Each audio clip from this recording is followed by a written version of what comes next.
Il-komunità tal-migranti f'Malta organizzaw protesta li bdiet mill-Ħamrun u spiċċat il-Belt Valletta quddiem il-Parlament fejn talbu biex il-Gvern jirrikonoxxi d-drittijiet tagħhom. Aħna nixtiequ li l-Gvern jirrikonoxxi l-kontribut ta' dawn in-nies li qed jgħixu fostna, il l-Gvern joħloq skema illi fejn nies ilhom jgħixu Malta għal ċerta numru ta' snin laħqu l-livell ta' integrazzjoni, jitkellmu bl-Ingliż u bil-Malti, il-Gvern ittihom permess li jqogħdu hawnhekk. Preżenti għal din il-protesta kien hemm bosta persuni minn pajjiżi differenti kif ukoll Maltin li kienu qed iżommu diversi kartellun li b'messaġġi varji bħal ma hemmx aħna huma, stabbiltà u mhux inċertezza kif ukoll Malta dari. Huma qalu li bħala migranti li ilhom għal żmien twil jgħixu u jaħdmu f'Malta qed jingħaqdu flimkien biex jitolbu għal stabbiltà f'ħajjithom. Preżenti wkoll għal din il-protesta kien hemm numru ta' organizzazzjonijiet fosthom Aditus Foundation, Moviment Graffiti u Repubblika. Fisem Aditus Foundation Nil Falzon spjega li l-migranti kienu qegħdin jagħmlu l-protesta propju biex juru d-diżappunt lejn il-Gvern għal mod kif mexa Makusi Dismark. Il-protesta qiegħda ssir biex nur diżappunt kif il-Gvern mexa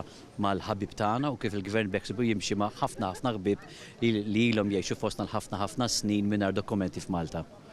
Il-ksib tagħna huwa li nuru lill-pajjiż illi fostna hawn ħafna nies mingħajr dokumenti, mingħajr karti, mingħajr xejn, mingħajr drittijiet, illi hawn ħafna snin jikkontribwixxu lill-komunità tagħna u l-unika mezz il-Gvern qed isib biex jitihom xi ħaġa huwa li jitihom karta biex imorru lura d-dar. Huma talbu wkoll biex il-Gvern jintroduċi permess għal residenza lil kull min ilu jaħdem u jgħix f'Malta għal ammont sostanzjali ta' żmien u biex it-tfal tagħhom li għexu bis Malta ikollhom id-drittijiet għaċ-ċittadinanza.